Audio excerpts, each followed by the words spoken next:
नमस्कार दोस्तों, मैं सम्राट अमर और आज का हमारा टॉपिक है अवसाद से घिरता बचपन। कहते हैं कि जिसे जीना आता है वह बिना किसी सुविधा के भी खुश मिलेगा, जिसे जीना नहीं आता वह सभी सुविधाओं के होते हुए भी दुखी मिलेगा। यानी खुश रहने के लिए सामान की नहीं, सम्मान की जरूरत होती है। आज विश्व के लगभग हर देश और समाज में अवसाद, तनाव, क्रोध, हिंसा, उदासी, निराशा का स्तर बढ़ता देखा जा रहा है। सवाल है कि क्या हो रहा है ऐसा?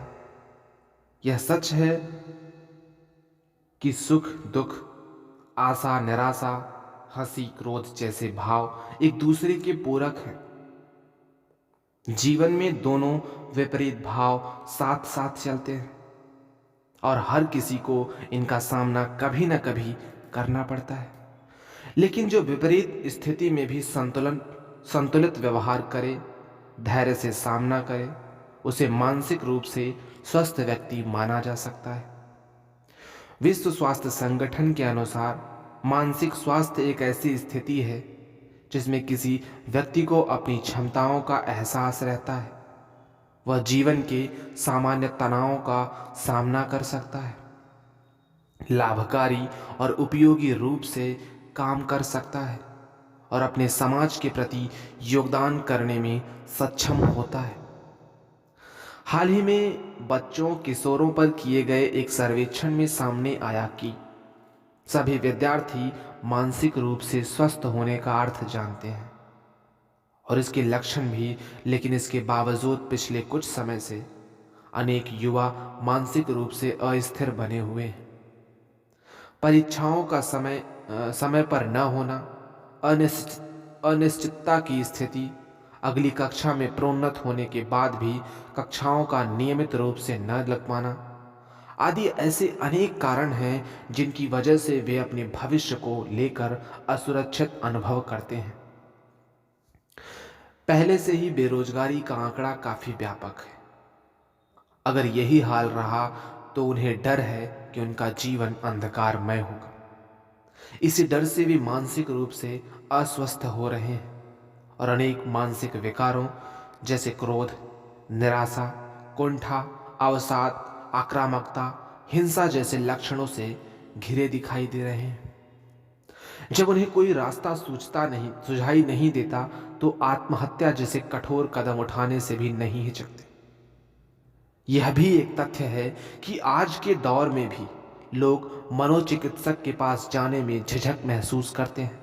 उन्हें लगता है कि वही लोग मनोचिकित्सक के पास जाते हैं जो मानसिक रोगी होते हैं, या फिर वे इस बात से डरते हैं कि दूसरों को पता लगेगा कि वह मनोचिकित्सक के पास गया था, तो वे उसके बारे में क्या सोचें।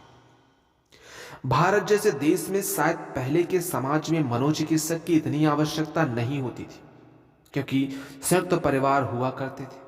लोगों में घनिष्ठ और अनौपचारिक संबंध होने के कारण वे एक दूसरे से अपनी सारी बातें साझा कर लेते थे। किसी भी समस्या का सामना सामूहिक आधार पर हो जाता था। किसी भी समस्या के आने पर यह सुनना कि घबराओ मत, हम हैं ना, सब ठीक हो जाएगा, हर प्रकार के तनाव को समाप्त कर देता था। पर आज व्यक्तिवादिता इतनी हावी हो चुकी है कि अपने अपने सामने कोई और दिखाई ही नहीं देता। परिवारों में भी हम का स्थान मैंने ले लिया है और यही कारण है कि किसी भी समस्या का सामना अब अकेले ही करना पड़ता है, जो व्यक्ति को, विशेष रूप से किशोरों और युवाओं को मानसिक रूप से कमजोर कर देता है। अनुभवों की कमी के कारण वे संघर्ष से घबरा जाते हैं और नकारात्मकता उनके व्यक्तित्व का अभिन्न हिस्सा बन जाती है।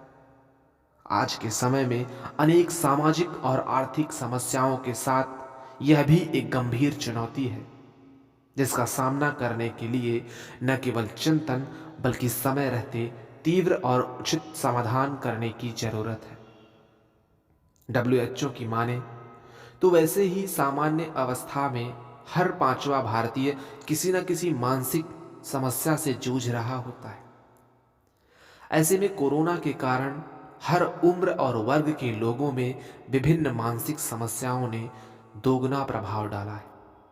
एक रिपोर्ट के अनुसार बच्चों में 2019 की तुलना में 2020 में पारिवारिक कारणों से आत्महत्या के मामले दोगुने हुए हैं। एनसीआरबी की रिपोर्ट के अनुसार 2020 में देश भर में 18 साल से कम आयु के 11,396 बच्चों ने आत्महत्या की। ऐसे में यह और भी चिंताजनक स्थिति है कि भारत अपने स्वास्थ्य बजट का मात्र 1.3% भाग मानसिक स्वास्थ्य पर व्यय करता है, जो कि पर्याप्त नहीं कहा जा सकता। सरकार को मानसिक स्वास्थ्य के बजट में वृद्धि करनी होगी, अन्यथा इस समस्या से निपटना सहज नहीं है। इस दिशा में समाज, परिवार, सरकार और शिक्षण संस्थाओं को मिलकर गंभीर प्रयास करने होंगे। स्कूलों, कॉलेजों में मानसिक और शारीरिक स्वास्थ्य विषय पर भी काम करने की जरूरत है। उनमें समय समय पर मनोचिकित्सक या मनोवैज्ञानिकों की सहायता से कार्यशाला अर्थात सेमिनार आयोजित कराने की आवश्यकता है। हर स्कूल, कॉलेज में एक परामर्श केंद्र अवश्य होना चाहिए, ताकि विद्यार्थी बिना झिझक वहां जाकर अपनी समस्या साझा कर उचित सलाह प्राप्त कर सके। समाज के अन्य नागरिकों को भी समय समय पर विभिन्न सामुदायिक केंद्रों, गैर सरकारी संगठनों, सामाजिक क्लबों द्वारा इस तरह के परामर्श निःशुल्क उपलब्ध कराए जाने चाहिए।